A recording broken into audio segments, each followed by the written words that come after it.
What is up, everybody? Welcome back to another episode of the Stirfry. It's your boy Chef T. I'm Will the Spacekid. And our special guest today is DJ HAZMVT. What's good? Thanks for having me, guys. For real. Yeah, thanks for being here, man. Good. How are you doing? I'm good. For real. Is that a new tattoo on your head? I actually got this on tour. It's been a minute, for real. Really? I hadn't even noticed it last time. The biohazard symbol. Probably because you had the... Yeah, the beanie usually covers it, so I didn't It covers see the long hair and the tattoo usually. Yeah, I like it, though. I like it. I dig it.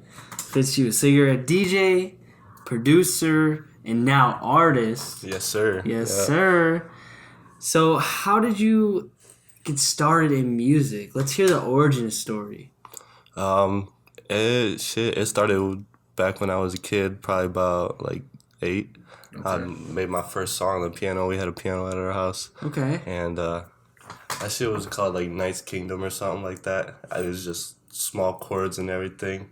So I just got to like read notes and stuff like that, and then but the electronic side didn't start till like probably like 15, 16. So you always dabbled in kind of. So you took piano lessons? Is what you're saying? It was just self-taught. We never really did lessons. Okay. We just had a piano in the house, and we just. I mean, that's epic, dude. Most people that are really good at music start on piano. Mm-hmm. It was pretty cool. Sure. Yeah. So can you just like hear a song and then know what keys? I can't do that. I'm not that proficient. Okay. I kind of fell off with keeping up with it. Gotcha. But I can still do like chords and stuff. That's the main thing. But as far as like finding tones in a song, I still think it's crazy. Like, so you saying you were 8? Yeah, like real young. And you like just put the keys together to create this beat that you had in your head. Yeah. And then did you sing to it? Did you rap? I wasn't never too confident with singing or rapping when I was that age. Gotcha. So no, I just kind of stuck with the piano. Okay, I mean, even to make a beat just like on the piano at 8 is kind of crazy. Like, I mean, I had a lot of time on my hand. You're 8, kind of dabbling. You see the key. Like every kid wants to make noise too, you know. Because I know we all probably had like that drum set as kids, or that like a little mini guitar type thing. Yeah. And I could see, so like you heard it play for the first time, you're like, I love that. Like let's go over here and let's mess around on it. Yeah, I kind of wanted to just make something my own for real, and it was basic. It was super basic, so it was just like stuff that sounded the same. Gotcha. But and super repetitive. But the fact that I could make something and call it my own and just kind of work on my own, it was cool. Yeah, so it's 8-year-old Hazmat, and then you get to what age that you're like, get back into it, where you actually... probably like 15, 16, I was at like a concert. I was at a concert, and... what concert? It was a Toby Mac and Lecrae concert. Okay. So it was way back. And that was like first time I seen DJs and first time I seen like performing, and I was like, oh, this is was it your first concert? Fun. Yeah. Okay. Mm-hmm. This is a fun thing to do, so I like got a job, started grinding, got a DJ table and everything, and I had like an old ass computer, and barely worked with the turntable and everything. So just made it work. Yeah, so that concert had a big effect kind of on you, and seeing people live for the first time, seeing people that's their career, and being up there on stage, and you saw yourself kind of as one of those people. You're like, I can do that. Yeah, super inspired. Like he has control over whatever is coming out of the speakers. So I was like people have that power over the sound and that responsibility. I just kind of liked it. It was cool. Yeah. So originally, did you have like a group of people when you're that age that were also into that and helped you kind of get more into it? Or I was actually kind of a lone wolf for real. I didn't actually go to high school. I grew up homeschooled. Okay. So my mom just kind of did it right out of the books, like raw. So I was kind of just on my own wave for real. And the way I reached out at that age was like social media and everything. Yeah. So I branded myself with like the first name was DJ Spike. It was like way back. Okay, got you. And I mean, it's rebranded a couple times, but social media was like the biggest. Going out there and like meeting people. At one point, I had like 7 or 8 artists in this group that we started. It was like Hazard Nation. So it was cool to be able to link with people that I didn't even meet till later in the And then all started from social media. Yeah. Yeah. Okay. So you are young. You're getting into the music scene, and you're reaching out through social media. How are you building your brand as a DJ? Are you DJing at places? Where was your first DJing event? I met shout out Kashi J. I met him through work. Okay. And we just started working together. I would go over there. I'd make beats, and then we would just kind of like he would freestyle over them, and we would just vibe out throughout the night and occasionally record shit. And then shows, we would perform at Frankie's Inner City, and then the club back then was called Lucy's, but that's like one of the clubs that changes all the time. So Classic. Yeah. It was crazy because I was like super young, just being able to get in, and like it was a different scene. I was into more like the EDM scene, so I was kind of playing shit that people didn't really vibe with. Yeah, like some house stuff. Yeah. It was different, just getting in the scene, like feeling out crowds and stuff. It was. So was that like your original? Originally, you were into the house music EDM type vibe, and then you slowly made your. I mean, you still are into that. That's still what you do today. Mm-hmm. Yeah. But you made your way into a little bit more of hip hop stuff too. Yeah. After meeting Durgang, like, I mean, I've always made beats and stuff, but after like touring with them and just kind of seeing the whole thing, I kind of just started expressing myself through my vocals. It's rapping, but I don't want to really call myself a rapper because I don't really think I can. I can't freestyle spit right now, but it's getting up there. But I'm an artist. Takes time. I mean, just like anything. It's practice. And I just started like using my vocals in April, so it's like still fresh. But we're still coming with a lot of stuff. I started like once I figured out like my vocals and like was comfortable with hearing myself through the mic, I like instantly recorded like 30 tracks and still trying to get them like mastered and everything. But just like put my nose to the grindstone. Yeah. So, who are kind of some of the people that inspired you to do what you do, music-wise, like artists or people? Artists and DJs, man. Okay. Yeah, DJs. When I first got into DJing, it was like Nightmare, Slander. There's a lot Classic. of guys. A lot of guys from Icon Collective. Okay. There's Slumberjack, Mm-hmm. and then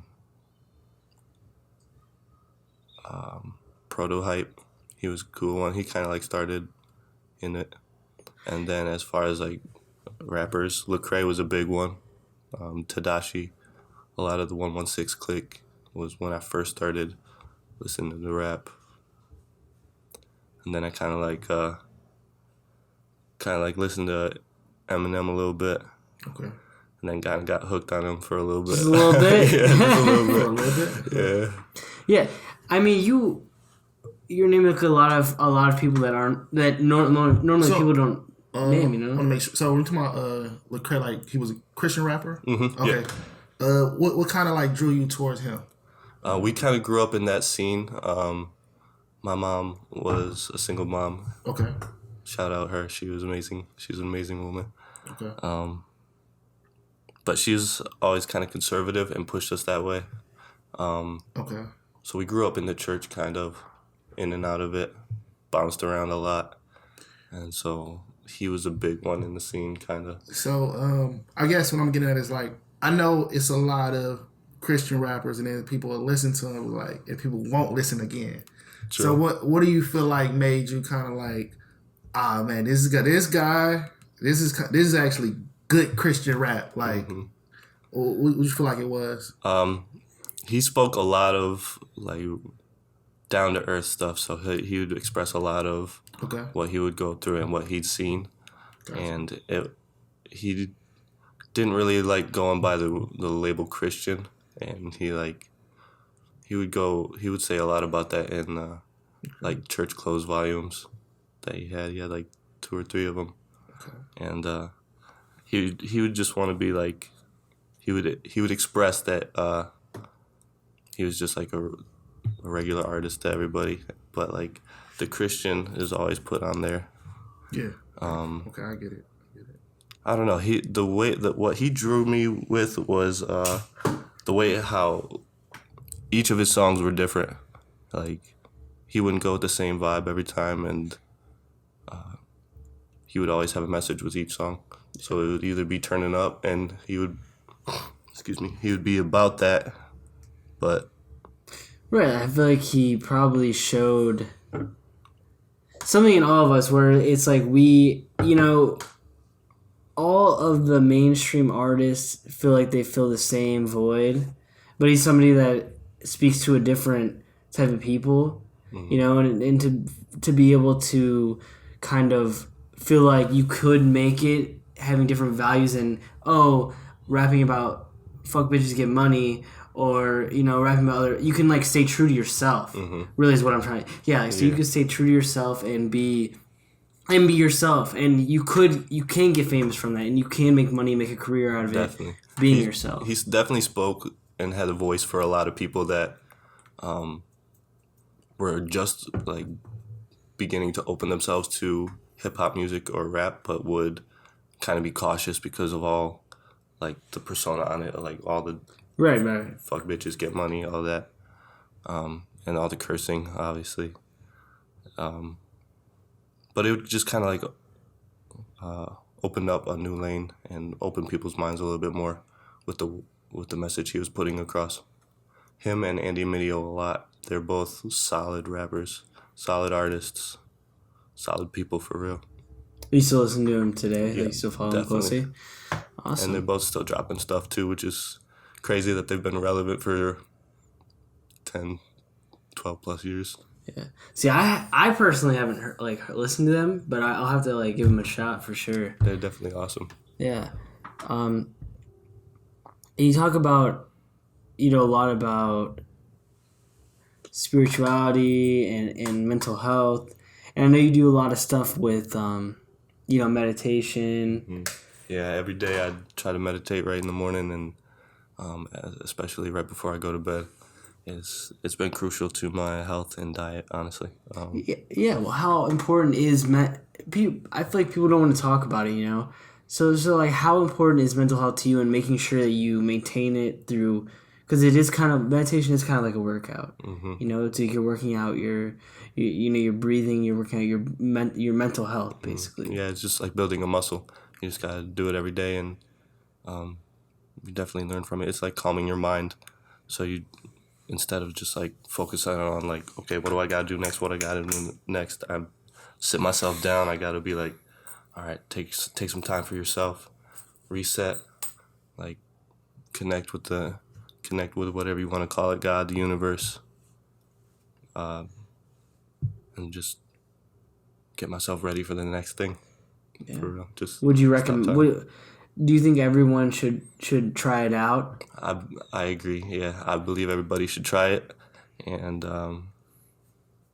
it's up to you if you want to keep doing it. But it's definitely a good practice to get into every day. It'll help you be more aware of your reactions, more aware of breath in the moment. Like breathing in the moment is a big thing. What are other things that you might recommend to some people? Trying stretching. That's a big thing. Yeah. Just people get tense, and it causes problems in the body that you could have a problem in your leg, and it's caused by something that's strung out in your back or something like that. So just keeping stretched out. Staying outside, getting in the sun. That's crucial. Yeah. People stay inside a lot. You gotta get that vitamin D, man. Yep, that's facts. That's a lot of reason why people, feel so sluggish and stuff. They're not getting enough vitamin D. They're not going outside, or they're, at least I've heard that.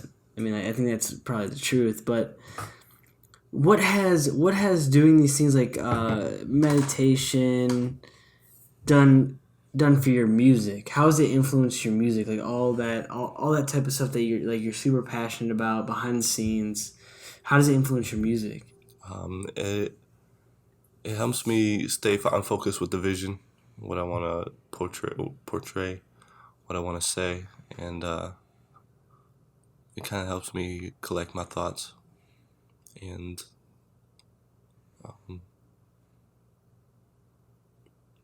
it just calms me down a lot more. So I've made like super tuned in music to where like I would have never talked about my feelings and stuff, but through like facing myself and like sitting myself down and with my thoughts, putting myself there, I was able to express those thoughts and feelings. And I wouldn't have done that if I didn't stop myself and just like, hey, chill out, check out what you're doing, what's going on. Yeah. Just kind of talk with myself for real. Yeah, giving yourself a minute, to like reflect, to like look in the mirror and... Mm-hmm. So I know you talk about meditation a lot and kind of like rebranding, but what made, DJ Hazmat like stick? Like I was DJ Hazard at first, okay, and I kind of rocked with that for a little bit, but I knew it wasn't gonna be permanent. And then just kind of like the gas mask came along, and I was like, all right, that might be the perfect one, hazmat, hazardous materials. So once the gas mask and hazmat, well, how did Hazard even start? I was just kind of in my room thinking like, what are some cool names for real? Okay. And like I was kind of like a reckless kid, so I just kind of went with the vibe of Hazard. Okay. Hazardous. Yeah, stay away with it. Yeah, for real. Yeah, and then you're like, okay, this. There's something not right about this name. We need to innovate it. Yeah. And then you came up with Hazmat, huh? Yeah. Okay. Yeah. That it was kind of a big thing at the time for EDM artists to like put the A upside down for a V. So I just kind of did that. So it's HAZMVT. It's just Hazmat. For real. It's cool. Yeah, no, I think it's a great name. It's a good branding name. It definitely came along with the gas mask too. I was kind of in the beginning, I was debating like, do I really want to start this brand and I have to wear this gas mask every time I DJ now? But I kind of stuck with it. I kind of got used to it. You definitely can't breathe in the gas mask. Can we like see it? Yeah, let's see it. Let's see the DJ Hazmat outfit attire. This is crazy. Yeah. And then I got this. This is like the Om symbol. This is crazy. That's like the Indian. Dude, let's see it on. I want to see it. Got you. Yeah, I want to see you put it on. I want to see the whole style. What are we gonna get when we see DJ Hazmat live? Definitely the long hair. I'm trying to like the secretive long hair that you wouldn't expect. Yeah. Okay. Okay. Then I usually wear like an orange suit. You already know. You already know. Yeah. See, I love how like you keep. It's a full ski mask, but like you roll it up. Yeah. Because that's dope. It's fire. Yeah. Yeah. Sometimes when I can't breathe, I just take it off and just rock with the ski mask. Yeah, I mean, yeah, you can take it. But, no, I love it though. I love the fit I and. rock with this. So if I book you and it's 90 degrees, there's no excuse. I know, man. You must get hot as hell in some places. It was Invasion Fest, the first one. It was outside. It was 90 degrees, and I was like, I did the gas mask, but I was like, fuck the suit. It is way too hot for this.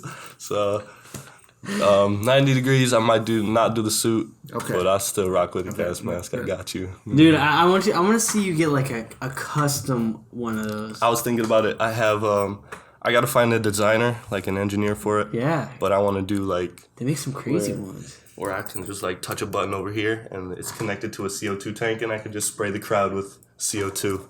Just like CO2. Oh, that's dope. Spray. I was thinking like lights, but that's even cooler. It'd be cool for real. Dude, yeah. Well, speaking of EDM artists are super into the look. You got Marshmello, you have Deadmau5. Yeah, I never know how to say that name. Yeah, but I think it's like something like that.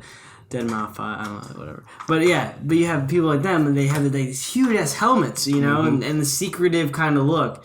And obviously, you know, you're kind of like mixing between that and then just your regular look. But that's huge in that field, you know? Definitely. They go for the wild shit, the big, like, flashy stuff. A lot of catching attention, but they're good DJs. There's I can't think of his name, but he has like a cassette on his head. I'm glad you didn't go with like a orange cone on your head. Yeah, I feel like that ran through your head for sure. I definitely didn't want to go with something like. You're like DJ Hazard with just a giant orange cone on his head. You might see me standing on the side of the road just waving. I definitely didn't want to go with something that would make people laugh. More of the scary side. When I walk up to you, I'm a nice guy, but being 6'6", it's kind of scary. Like if you don't know me, if you're wearing a fucking mask, definitely. So kind of stick with that, but there's. Yeah, like, how do you decide that look? How do you decide, like, okay, this is going to be my style, and I'm going to brand myself this way? It kind of all fell together at different times. I started out with the hazmat gas mask type thing, and then I had like little inserts right here with the biohazard symbol that I have right here. They lit up like flashed every couple seconds. So I started with that with the music video, but through that I can't see on stage, so I don't usually use it on stage. So it's kind of like a music video thing. But as far as lights, I kind of want to go a little bit more with it. I don't know what I want to do yet, but it'll develop. You got all these experiences going, but what do you consider like the most craziest event? Like you, I'm gonna say the craziest event you either DJ'd at or performed at. Well, actually, you can give us both stories. If you want. But craziest place I DJ'd at and crazy experience probably be Express Live. Okay. They pulled me out on stage in a body bag, so I was zipped up in a body bag behind stage. DJ Hazmat comes out in the body bag. Okay. They pulled me out from under the DJ table with the intro to the whole set, and I fucking bust out the body bag, just stand up and face the crowd. It was a crazy ass feeling, honestly. Like smoke and everything. Yeah. It was a big ass stage. It was like 2,000 people there at Express Live in Columbus. We were opening up for Doobie. Shout out SCFMG. They're real motherfuckers. That was a fun time. Craziest experience. Well, I want to go back to. I want to stick on the time for just a few seconds, and we can talk about your crazy experience. But how did it even come along that you're like, okay, let's do this body bag situation. Let's do something epic. We would always have like jokes back and forth. Like we would just be like focused on something. Then in the back corner you'd hear, "I'll kill you," or "I'll put you in a body bag," or something like that. So that's where that started. Like, somebody would just tell us something, and we'd be like, it was always the homies. We wouldn't do it with anybody like get the wrong picture or anything. But like we'd be like, "All right, I'll put you in a body bag," and then we were like, what if we actually like pulled somebody out on stage in a body bag, and they just busted out? So we just kind of looked around. I found one on Amazon. So easy stuff. So, dude, they're just selling body bags on Amazon. I'm wondering the people that actually just buy those. Like, what the fuck do they use those for? I mean, it's good. It's a good tracking. Horror movie industry. People. Yeah, horror movie industry, and then it's a good way to track like crazy people, like people, like actual crazy people. You know, they probably had like a radar on your list. They're like, okay, this guy's about one. Let's see what he's about. Oh, he's a performer. We're all right. I got a like a costume. It said it in the thing. It said costume, but there was legit like body bags they were selling on there and stuff. So it's cool. It said like it had the biohazard symbol on the side, and it said morgue, and it was like, oh, that's badass. It was pretty cool. Yeah, super dope.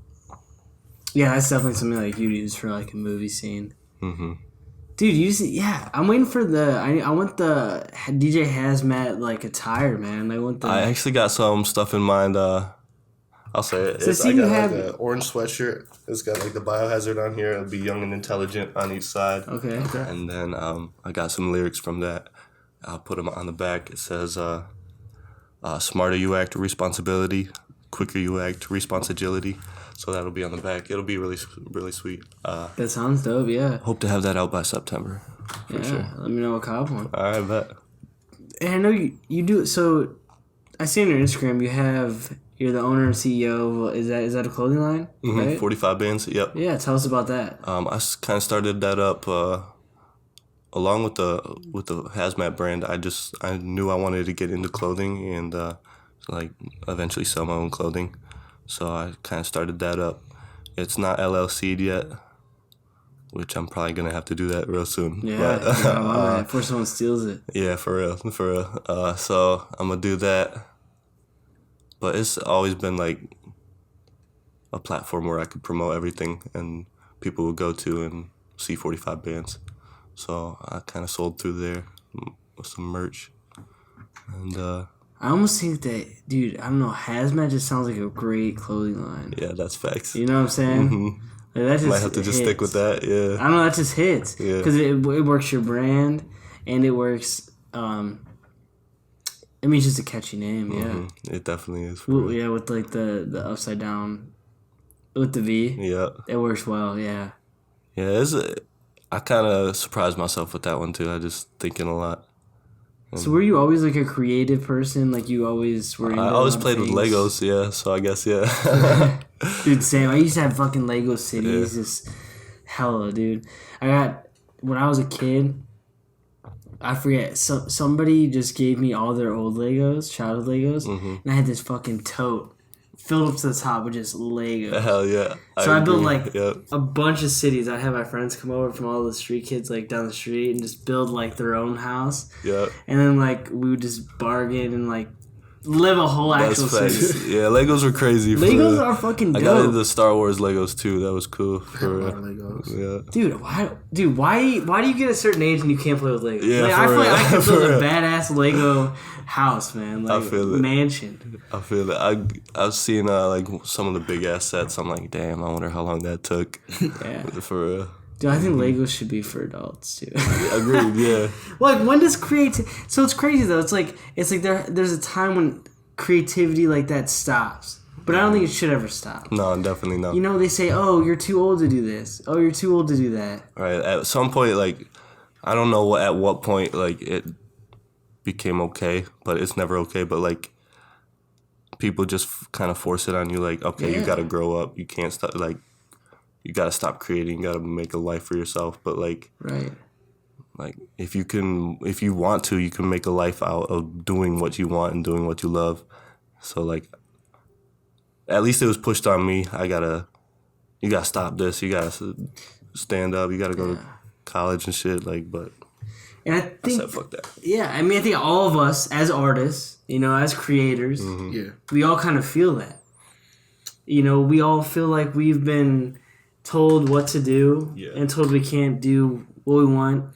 I mean, I feel like it happens all the time, and it's kind of crazy because like it could be somebody that's 40 years old and they be the top Lego person. Mm-hmm. But it's kind of like if you playing with Legos and you know we're in our 20s, people might say like, oh, you gotta stop playing with Legos. You be like, oh, what about this guy? I'm like, oh, but that's so and so. It's like, well, somebody gotta be so and so. Right. Somebody gotta be the second so and so too. Like, you know what I mean? It's always a top 5. You know what I mean? Somebody gotta be in the spot. Which is so it's just so crazy that like people always just bash people's dreams, talking about you can't do that, you can't do that. For real. And then there's always somebody out there that's doing that, and they, you know, provide for their whole family by doing that, whatever that is. Real shit. Like people be making money off video games, like Legos, video games, building computers, ping pong, like real shit. Yeah, just everything. Dude, people, you know, watercolor, you know, painting with watercolor, dude. That's even like a random thing, you know? Anything artistic, people for some reason, when it has to do with artistic and creative, they just have a certain view on it. Maybe because these people aren't creative and they couldn't become that, so then they have this negative idea of it, you know? Mm-hmm. It's like a father that maybe tried music and always felt like he never could get ahead and was in poverty. He might tell his son, hey, don't pursue that shit. It's a waste of your time from his experiences, you know? Yeah, that's a big thing, like parents passing down their own views on their own kids. Yeah. You kind of, like, I don't have kids, but from what I've experienced with my parents, like, you just kind of have to let them be. They'll find their own way in life. But, yeah. Definitely. Yeah, I feel, I don't know. Yeah, I mean, I think that... And there's also a fine line. There's a fine line between forcing kids to be artistic and creative because that's what you always wanted. Definitely. And then there's another line where it's like, okay, well, you shouldn't do that because the risk is too high. I want you to have a career in business or be a lawyer or be something that is realistic. And I feel like our society's changed super quick. Like with our parents, what they grew up in, they didn't have much of the internet and much of the opportunities that the internet now provides. Like people are making money off YouTube, making just YouTube videos, and like no, they didn't have that option or view in their head at the time. Could you imagine what our parents would say? So I don't know. I couldn't even imagine telling my mom, "Hey, I'm a YouTuber." That's my. I mean, my mom would be like, "Hell yeah, that's awesome." Yeah. But I'm saying, just a lot of people's parents would be like, "YouTuber? What the fuck is a YouTuber? You make these stupid ass videos. Are you kidding me? That can't. There's no way that can be a sustainable career." Well, so a lot of that also fall back on the generation before was more independent on the man, the boss, the business. So when you say YouTuber, they're like, how does it work? And you might say, oh, I made, even if you said you made $2,000 this month, to them, what they're hearing is like, oh, but what about next month? Because you don't have somebody paying you. Like, that's a conflict of interest in a lot of people that's older's head. Like, they can't get past that, like, you're working for yourself. But somebody has to work for themselves. Yeah. So when you say that, they're like, that's not, it's summer right now, it's sunny, I don't know, but like wintertime, you think people gonna still watch videos? And you might, to you, that might be common sense, like, yeah, they're gonna watch videos all year. Yeah. But to them, they're like, I don't know, like, it gotta be some type of flaw in this. You can't just make videos, sit at home, and work for yourself. It has to be, they're always looking for that, like, that dark spot or dark moment. Yeah. It happens all the time. Yeah, they grew up in an era where you get a job. The amount of entrepreneurs now, the amount of people that start their own business now is tenfold what it was back then. And I think, again, because the information wasn't shared as much as it is now, the internet tells you, hey, you have an opportunity. Here's an opportunity. And everybody's connected like a lot more closely now. The extent of their connection was like just phone calls and like maybe internet in the beginning, but shit has blown up to where we can just instantly message somebody across the world. And they're more controlled a little bit too. Don't you think? Like, now we can see people being successful in their individually, but back then it was you could only see what you were told. What was created for you to see. This is what, like, a lot of heads went into what you are seeing, and there was like gatekeepers that said you can't see this, oh, they can't handle this, or true that. Yeah, we want them to, if we show them that they could be this, then they might have too much freedom. They might chaos. It was a lot more controlling back then, And I think now with the internet, with us being able to act freely, it's definitely expanded. In that line of where what is realistic and what is not realistic is now a little closer together. Like, you're still gonna have that. Yeah, and I think it's just gonna be like progress. Progress is gonna already get made because, like, right now, if we heard somebody say, I'm making my own video games. That would sound a little bit crazy. So we hear all the time, you know, normal businesses or whatever, like I'm about to have my clothing brand or, you know, something like that. We're like, oh yeah, I know tons of people that do that. Mm-hmm. But I think somebody was like, yeah, I'm working on my own video game system. We were like, what? Sure. Like, like in your house by yourself? That sounds crazy. But eventually, it's probably gonna be a time where like that actually is a thing. Like kids advance so much and learn so much from technology or whatever that if stuff is just accessible to where like they can put together their own video game or something. So I think that's like time is only gonna like grow and things are gonna become more normal. Oh, for sure, definitely, and that like there's still gonna be the risk in everything you take. Yeah, like facts. The risk of making that video game and having it pop, like you have belief in yourself to make that shit happen, so that can carry over into any situation. So like, it's people call you crazy, you just gotta do it. You do it, yeah. And it made me think about even the idea. I think. Oh, you said risk, and it made me think of the idea of security. And I think our parents are rooted in the idea of having security. Having that job means that you're secure, that you're going to get that income every month. Mm-hmm. Apparently, is what they think. But the truth is that you can get fired from your job at any time. Yeah, for real. The security is a false security. Yeah. You know, definitely. I don't even look at the security like that's a crazy part of it. I think the crazier part is just not. Like, I mean, I guess people have different goals and stuff, but like people not getting rich off of what's the word I want to say? People not getting rich off of playing it safe.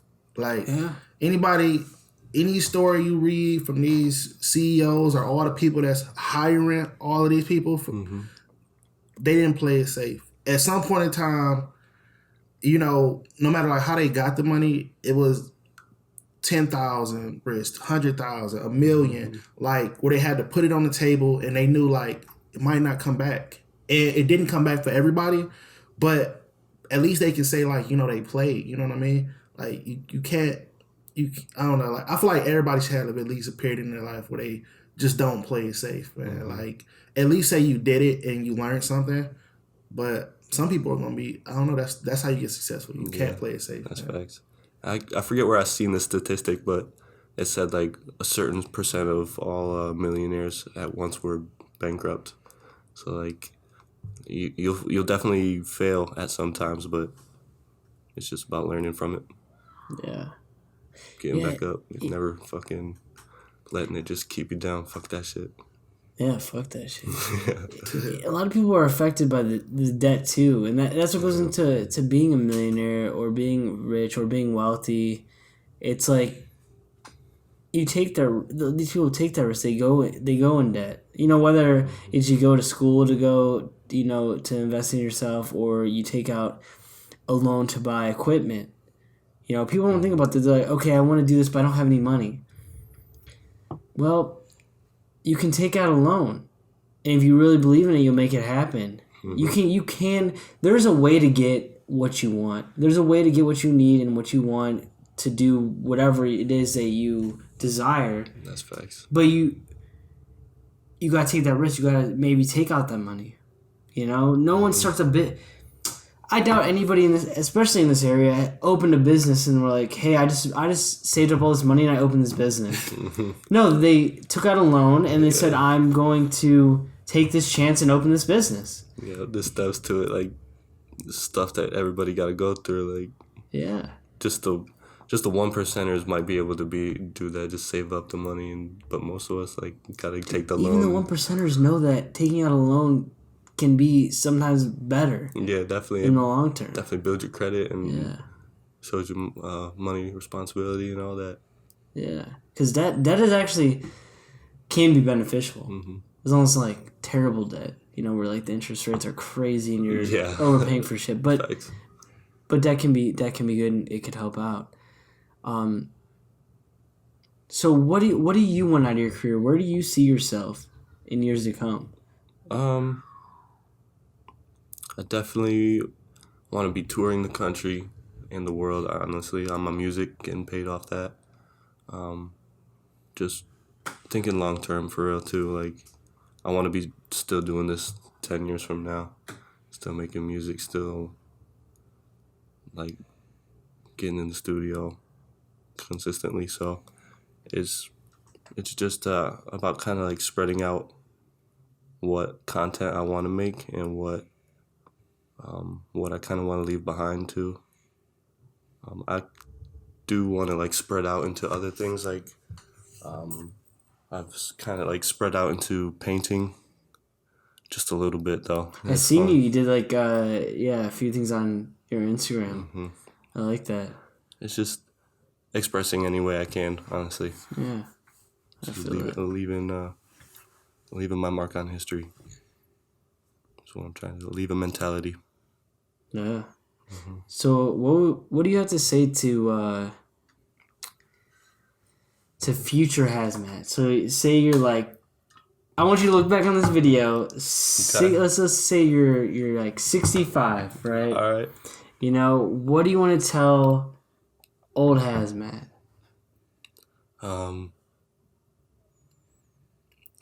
Face all your fears and have no regrets. There's nothing that is too scary that you can't do.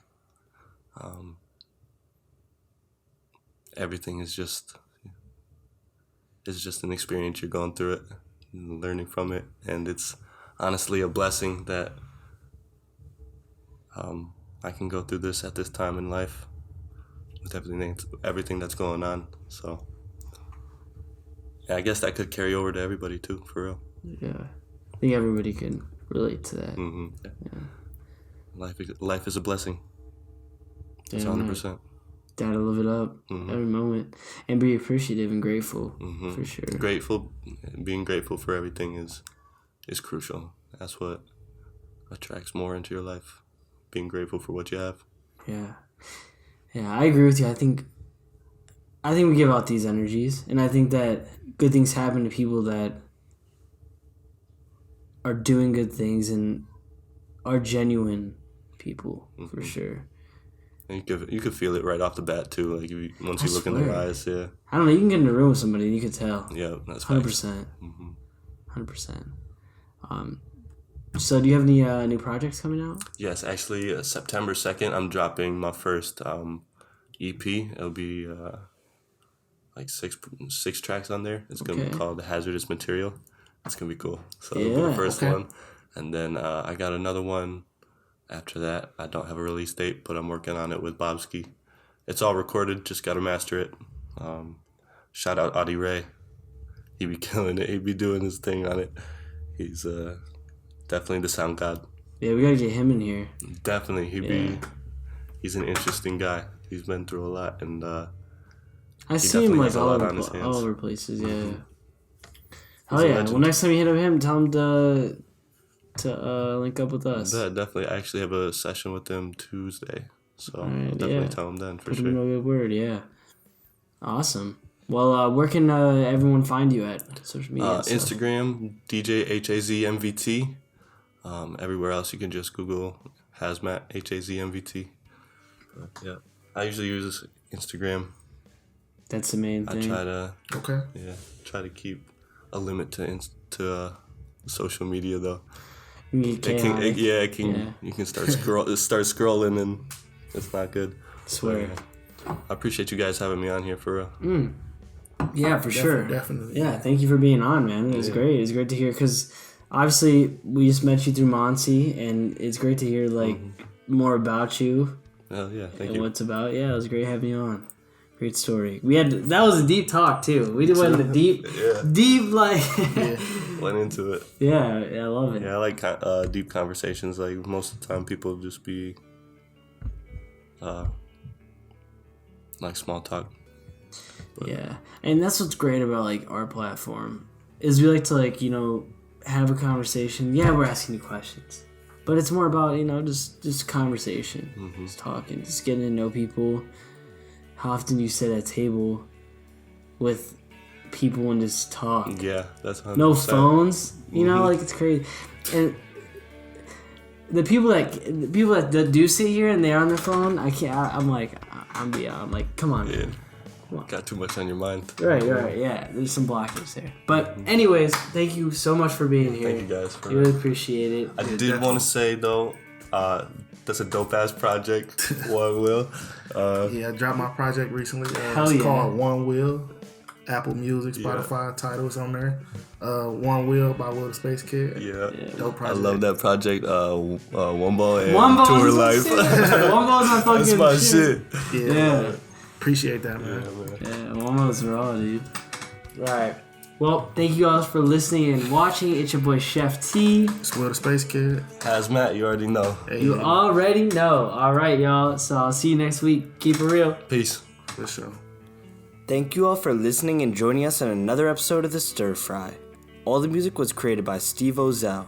Check him out on all streaming services at Stevo Music, spelled ST3V30 Music. Also, if you enjoyed this podcast, please subscribe and leave a review. We'd greatly appreciate it. And see you next Tuesday when we talk with Sean Scale. He's a tattoo artist and a painter. Really amazing. He talks about his journey and why consistency is the key to success. It was really great having him on the show. He's a good friend, so you won't want to miss it. See you next week, y'all.